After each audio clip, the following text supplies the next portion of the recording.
Hello and welcome to the show today. I'm really glad you could join us. So look, if we've learned a lot of things during the pandemic of COVID-19. And one of the things we've learned is that we all have a lot of problems with saving money and protecting the money that we have. So with us today is one of the foremost experts in this space. It's going to basically teach us kind of how to market proof our financial portfolio to make sure that we actually are able to save money and be able to earn interest and be able to protect our assets in good times or bad. So with us today is Echo Huang. Now, Echo left China at age 20 to cross the ocean with nothing but $800 in the hope of achieving the American dream. Now, her courage and dedication fueled her journey through the business world over the next 20 years, gaining experience working in financial planning firms of all sizes before venturing off on her own. Now, today is founder and president of Echo Wealth Management with multiple designations such as CFP, Certified Public Accountant, licensed and chartered financial analysis charter.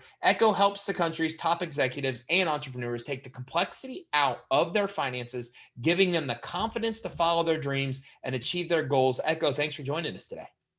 My pleasure. Nice meeting you today. Yeah, same here. I'm really glad you could join us. I know you're calling from Minnesota, so it's probably not warm there right now. Yeah, it's not bad for Thanksgiving. That's We good. we don't see snow, but perfect temperature for Thanksgiving. My kids are 9 and 11. They've never seen snow. So next month, we're going to Utah for a ski trip for the first time so they can actually see snow. Oh my God, that will be so much fun Yeah, it because should. I saw snow the first time when I came to the US. Flew from Hong Kong to Seattle, and then I got on a Greyhound bus from Seattle to Idaho, University of Idaho. And I fell asleep on the bus. When I woke up, I saw things coming down from the sky, and that was the snow. That's cool. I love snow. I miss it. I lived down here in Florida a long time. So, okay, let me ask you, like, what does it really take in somebody's life for them to basically own their own financial future? Like, for them to really achieve financial freedom? I think based on my experience is that people need to start financial planning as early as possible. You don't wait until you're rich to talk about wealth management and investing.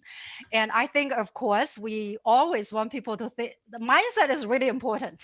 So if people are not feeling great right now, financially or emotionally, it's really important to think that this is temporary situation and they can plan ahead and get themselves to a better place financially. And of course, financial planning principles are very important. We always want to make sure people understand that you don't spend more than you make.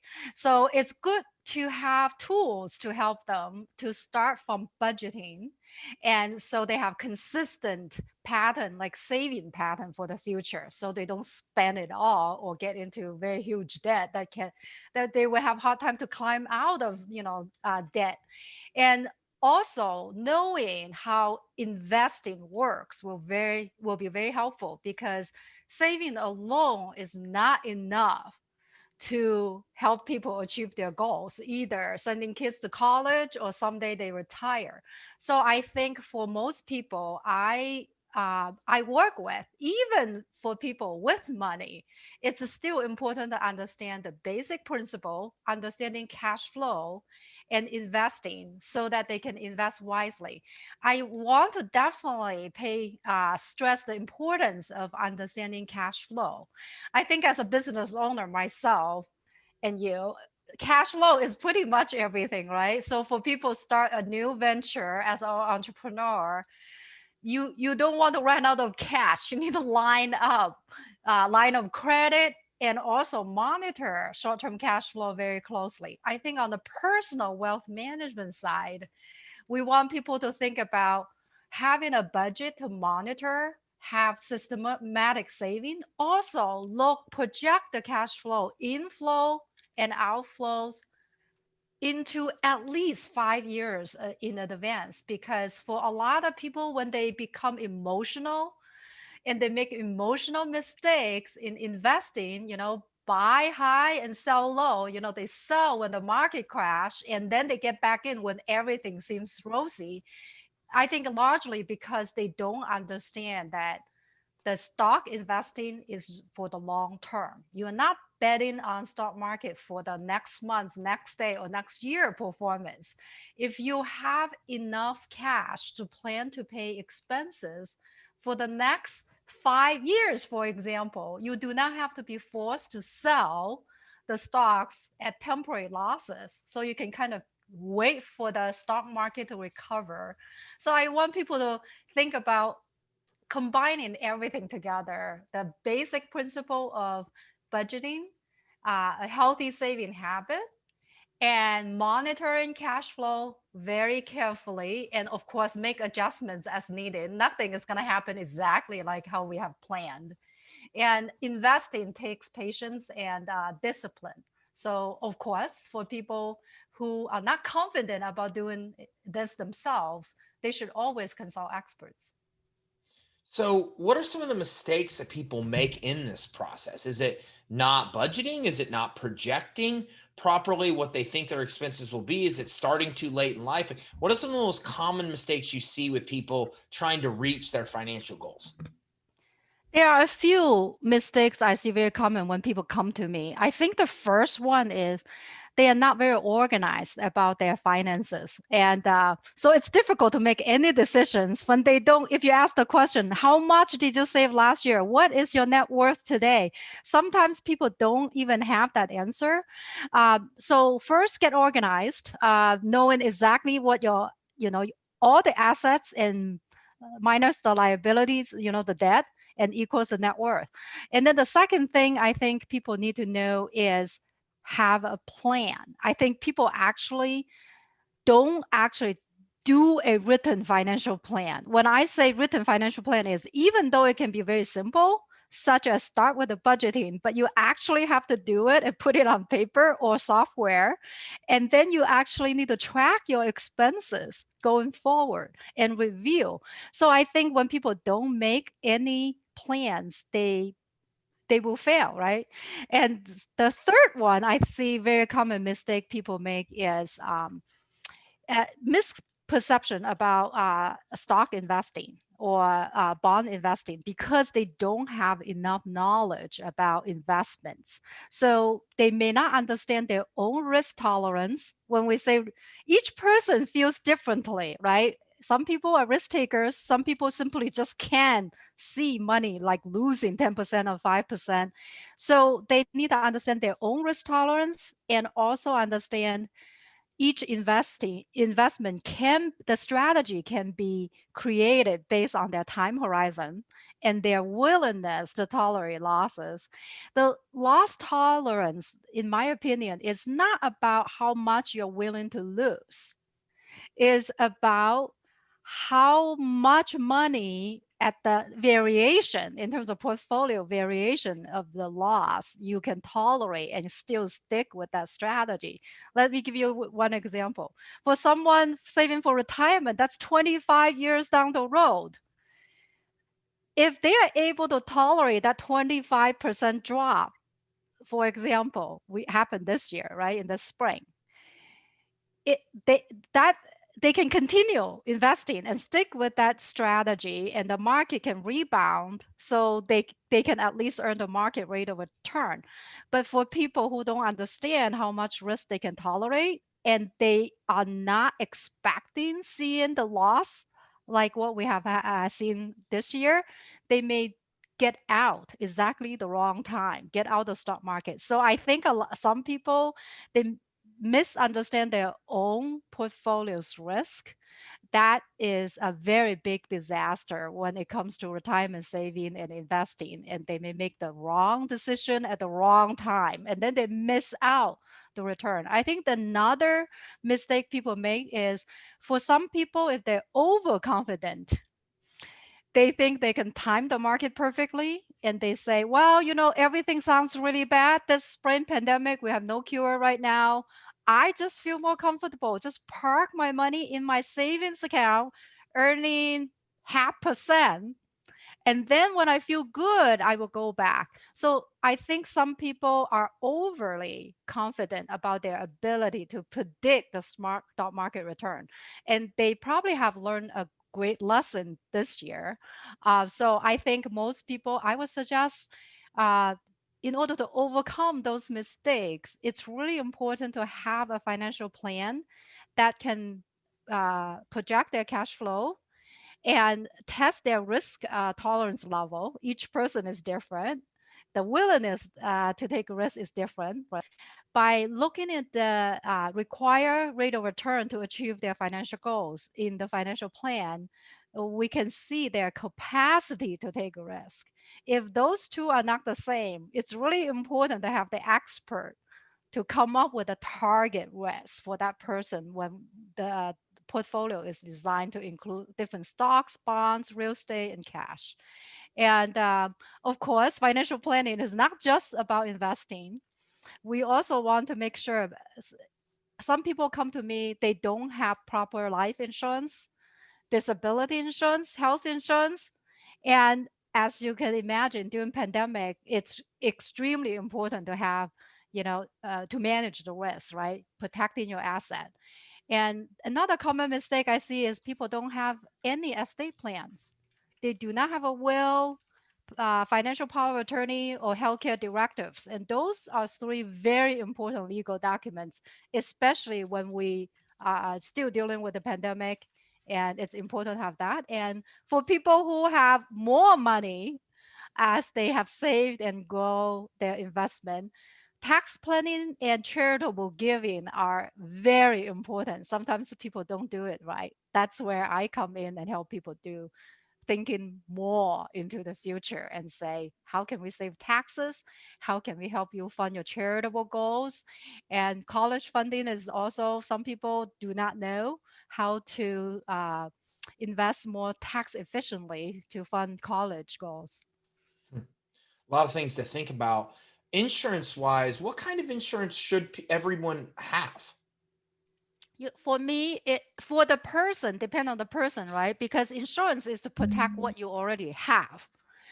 So if you have ability to earn income, and I'm talking about main income earner in the family, you must have adequate long-term disability insurance, because if you are not able to work, your entire plan is pretty much destroyed. So that's really important for me to look at for especially high income earners supporting multiple family members. In life insurance, you can buy life insurance relatively cheap if you choose to buy term coverage for a specific, year. Um, and of course, same thing. If somebody is depending on you, you need to have proper life insurance. And another insurance, I think, of course, health insurance. We don't want people to end up in emergency room and destroy their financial future. Uh, a- Another insurance I also help clients is long-term care insurance, because many of us will need to rely on long-term care someday, and it's extremely costly. And so to share that cost with insurance company is a one good way to plan for the future as well. So depending on the client situation, I think I normally look at multiple areas to make sure, point out the gaps and help them look around for solutions. Echo, how does somebody go about starting a good wealth management plan? I think first, go and interview people and find the right financial advisor you want to work with. So that is my suggestion for most people, because based on my experience, most people rather plan for their vacation and do other things than actually dealing with finances on a like every single day, doing research and go and learn it and get the certification. So I would suggest most people, they actually need to consult an expert. One way to do it is to go to Financial Planning Association and search planner. There is a planner search function. You can either search for people in your area, and there are different criteria as well for certification or things like that. So it's important for them to find someone they can trust and competent for them to, help them plan for their future. And then the next step is when that person works, when you have a professional person helping you, it's still important to take responsibilities, your own responsibilities. Like you got homework to do. I tell my client after they sign a contract with me to hire me to help them, I first 12 months is creating financial plan that actually works in all areas, as I just mentioned, cash flow, tax planning, insurance review, estate planning, college funding, and it's investment management, and it's ongoing. And I want people to take ownership of doing the homework, meaning, hey, sit down and look at what is your current lifestyle, where are you spending money, and what kind of budget would help you save the target amount to help you achieve a goal.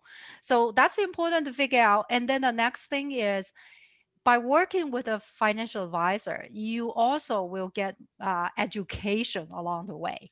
Remember, a lot people make mistakes. Sometimes it's because they don't understand certain things, right? So it's important to have, well, financial literacy, which I believe everyone in the US should have financial literacy education in school. And we know a lot of people have not done that. And now, when they hire a financial advisor, they can also read some books. That's another reason that I written a book, and it was released in June this year during pandemic. And it's Own Your Future. One woman's story of immigration and financial freedom. So go and read this kind of book. You can get it on Amazon, or many other financial planning books will also help that person stay motivated and disciplined, and also understand the financial planning process as they work with a trusted financial advisor. It's a teamwork. And in the book, I also spend one chapter talking about how to create a financial dream team. Because what I see is sometimes people have a financial advisor here, manage a couple accounts, and then they have a 401k plan here. They have never looked at for 20 years. They signed up 20 years ago, have never changed a single thing. And then they just gather different 401k plans because they change their jobs. And because they don't coordinate the attorney, estate plan attorney, and the financial advisor and the CPA, sometimes the estate plan was done long time ago. It was never implemented properly. They set up a trust, but it was never funded. So I have seen this kind of problems 20 some years ago when I started in this industry. Even very wealthy people do not have organized. Sometimes they don't have a team that work together. So my job is to help people bring them together and oversee everything. And so when I identify issues, because I see my clients a lot more often than the CPAs and the attorneys, and also work with insurance agent. So imagine I feel like I'm a financial quarterback, if we use the football analogy, right? So I know the entire financial picture, create their Echo dashboard. That is the financial plan they can see on their phone or iPad. They can see projection of cash flow to age 95, and net worth projection every year to the age 95. So it's very visual. They can see, and coordinate with the tax CPA really help people reduce the headache during tax season.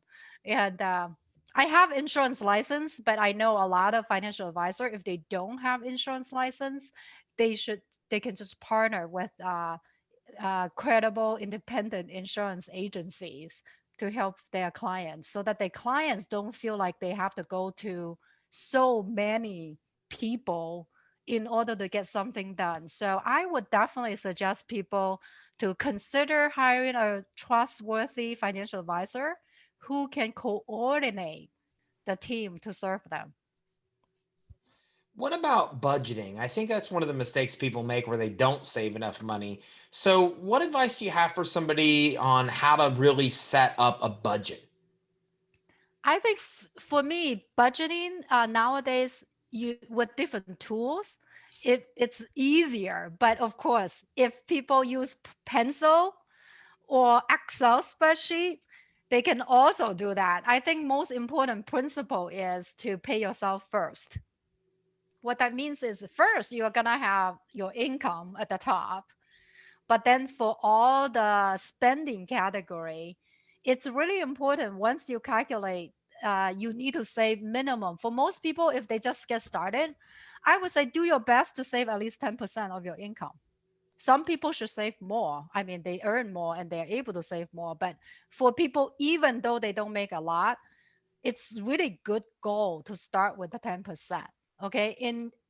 So have the line of pay yourself first. That's like, okay, this line is if I don't have enough emergency fund, I suggest people, if they don't have at least 6 months of their spending amount in the saving or checking account, they need to build up to it, all right, in case emergency situation.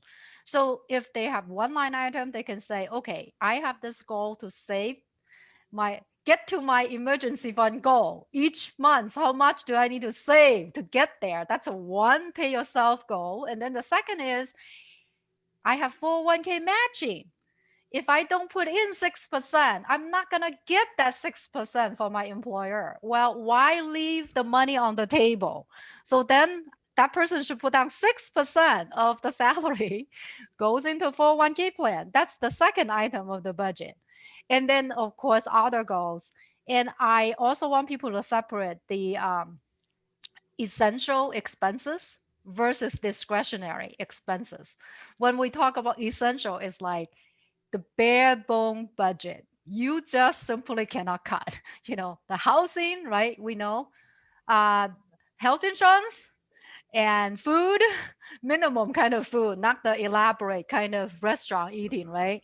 Uh, and clothing and transportation, and so we have those as a really essential expenses. The minimum you have to pay, but then there are other categories where if you have a trouble saving, is probably those categories that you have discretionary power to decide how much to spend. So those are the area people need to monitor closely. In terms of tools, personally, I have tried several, but I have used mint.com, mint.com. It's a free app you can download on your phone and track, create a budget and track it. The reason why I like it is it will remind me even if I'm $1 above my budget during the month.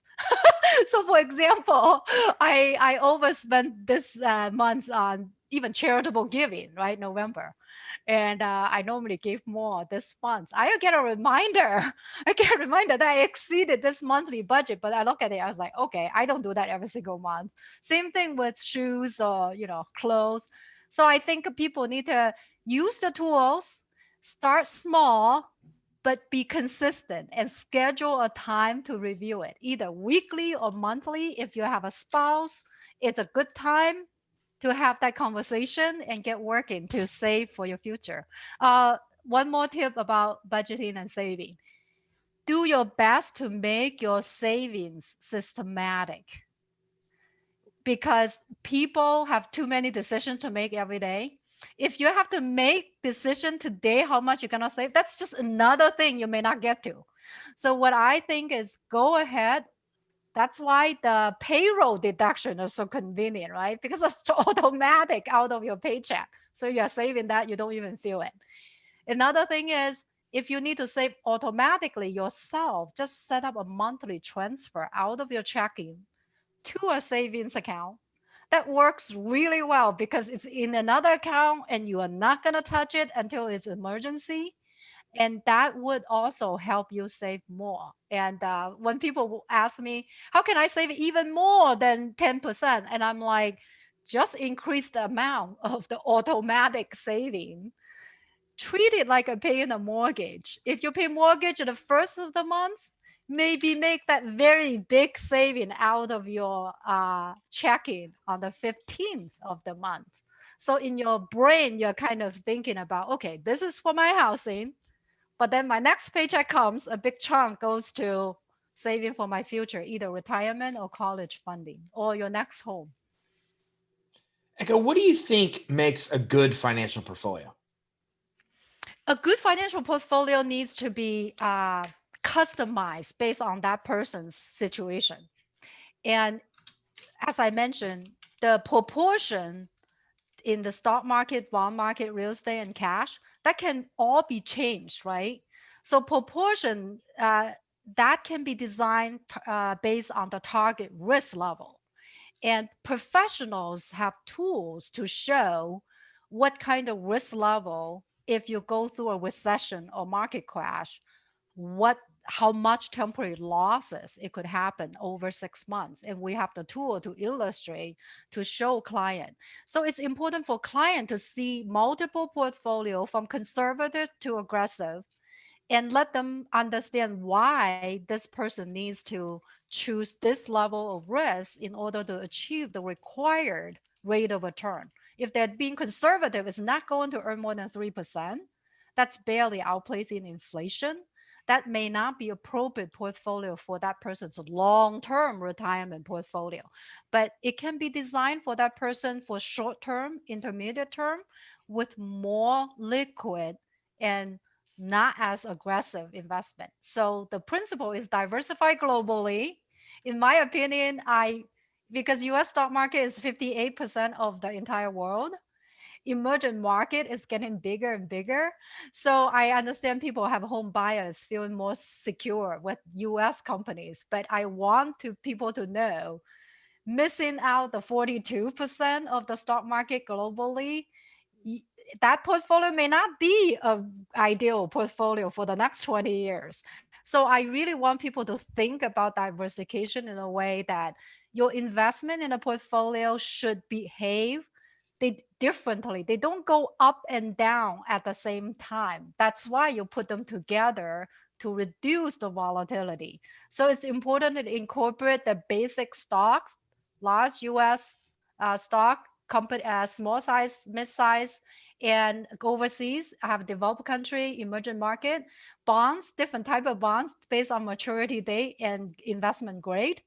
Real estate can be commercial, residential. They can be purchased liquid in the market. And right now, I also use some strategies like a hedge equity for certain people because the volatility has increased recently, and we can use other tools to kind of like a buy-in portfolio insurance to like a option put option to reduce the losses in the portfolio. So that is something may not be individual investor who want to do it and learn it, but for professionals, we have even more tools to construct a portfolio that is more diversified and appropriate for that individual. Echo, thanks for joining us today. This has been very enlightening. Oh, thank you. It's my pleasure. Where can everybody go to learn more? Well, first, I would love people visit my personal website. That's my name, echohuang.com. Or it's easier for you to remember is my book, ownyourfuture.guru. Guru is GURU. And I want to be your guru, financial guru, to help you own your future, even though I may not be your financial advisor. So go and check on there. I have a blog post there constantly to educate people and inspire more people to do financial planning now to own their future. And I would love to connect with your listeners on social media. I'm most active on LinkedIn, Facebook, I think Instagram. Yeah, those are the three. I have a Twitter account, but I think I don't use Twitter as often as other social media. I would love to hear from your listeners and let me know what questions you have. If I can point you to the right places, that would be great. Sounds good. Echo, thanks again for coming on. Hey, my pleasure. Have a great day. So everybody, look, if you want to do this, which you should, right? You need to make sure that you safeguard and market proof your financial portfolio. And there's a lot of great information that Echo has in her book and even on our websites as well. So make sure that you check out echohuang.com. That's Echo, ECHO, and then her last name, HUANG.com. And also make sure that you check out ownyourfuture.guru tons of information there. I'm going to put a link to both of those and a link to her book and her social channels on the show resources page for this show. So make sure you check that out. So again, you can come in and safeguard and market proof your financial portfolio. Thanks for tuning in. Have a great day.